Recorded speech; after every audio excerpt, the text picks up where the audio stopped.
Welcome to this explainer on the everyday guide to two-factor authentication. We're going to completely demystify one of the absolute most vital tools in your cybersecurity toolkit so you can confidently take back control of your digital life without all the confusing tech jargon. So, let's start with a scenario that I guarantee is pretty familiar to you. You know the feeling, right? You type in your password perfectly, you hit enter, and instead of just getting right into your account, you are stopped dead in your tracks and asked for some random 6-digit code. And of course, it usually pops up exactly when you're in a massive rush. It feels like this annoying minor hassle, just a tiny roadblock when all you want to do is check a message or quickly pay a bill. But there is a truly fantastic, highly effective reason for that little roadblock. And once you understand it, it kind of changes everything about how you look at your online security. All right, let's dive into this. That 6-digit code, that is two-factor authentication in action. You'll often see it shortened to 2FA, or maybe MFA, which just stands for multi-factor authentication. And despite that super technical sounding name, the basic concept is wonderfully simple. It's just an extra layer of protection. Instead of needing only one piece of information to log in, the system literally requires two completely different things to verify you're actually the person you claim to be. The best way to think about it is like putting two locks on your front door. For years, we all basically just used one lock on our digital houses. That first lock is something you know, your password. But two-factor authentication, that adds a second, totally different type of lock. This second lock requires something you physically have, like your smartphone, an Authenticator app, or a physical security key. This is huge because it means even if a digital thief manages to pick that first lock, guess your password, or just find it floating around in a data breach, they are completely stopped in their tracks. Why? Because they don't have your actual physical phone in their hand to open that second lock. Now, that leads us to a pretty important question. Why are passwords just no longer enough to keep scammers out? I mean, for decades, a strong secret password was the absolute gold standard of digital security. We trusted them with literally everything. So what changed? Why do we suddenly need two locks instead of one just to check our inbox? Well, the unfortunate reality of our modern digital world is that passwords by themselves often fail us.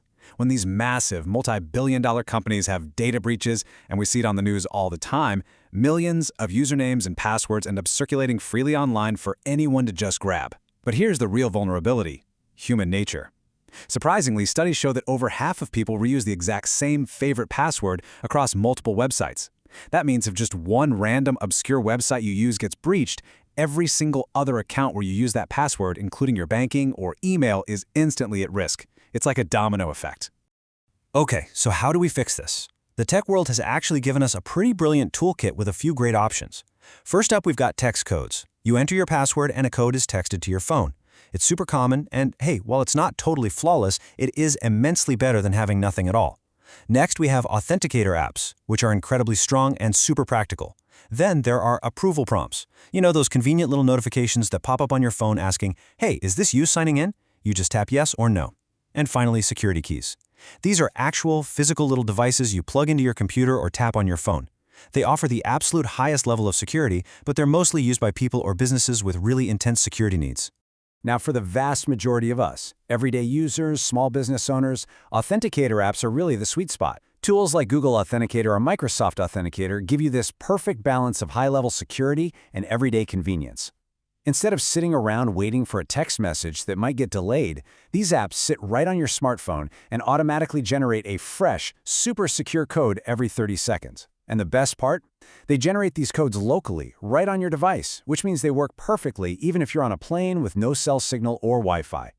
Okay, hearing all of this, you might be feeling a tiny bit overwhelmed. You're probably mentally scrolling through the dozens, maybe even hundreds of accounts you have online right now. But take a breath, here's the good news. You absolutely do not have to secure everything today. You don't need to spend your entire weekend locking down every single forum account or random retail newsletter subscription.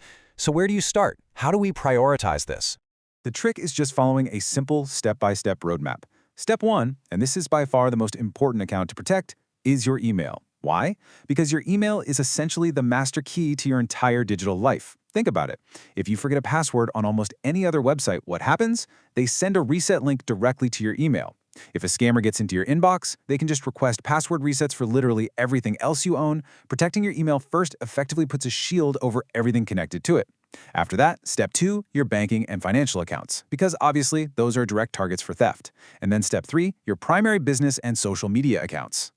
And speaking of business, if you are a small business owner, a freelancer, or an independent contractor, you've really got to prioritize the tools that keep the lights on. We're talking about productivity suites like Microsoft 365 or Google Workspace, your website hosting, payment processors, and wherever you store client communications. Because if a hacker gets into these, they aren't just stealing from you. They can use your trusted digital identity to scam your clients, and that can completely destroy the reputation and trust you've worked so incredibly hard to build.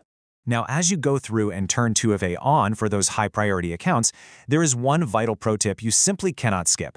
When you set up an Authenticator app, the system is going to give you a list of backup codes. You absolutely must save these in a safe, secure place. Think about the logic here. If 2FA requires your phone as that second lock, what happens if your phone takes an unexpected swim in a lake or gets stolen? Those backup codes are your emergency keys to get back into your life. Store them in a secure password manager or physically print them out and lock them in a safe at home. Just please, whatever you do, don't leave them sitting in a random, unprotected folder right on your computer desktop. Ultimately, getting into this habit really comes down to one clear contrast. Yes, two-factor authentication adds a few extra seconds to your login process. You have to reach into your pocket, unlock your phone, glance at a screen, but you have to compare that super minor daily hassle to the absolutely massive headache of a hacked account. I'm talking about the sheer panic, the days of lost time, the extreme stress of frantically canceling credit cards, trying to reclaim stolen funds, or having to make those painful, embarrassing phone calls explaining to your clients that their data was compromised. That small daily inconvenience, it's nothing compared to the complete nightmare of an account takeover.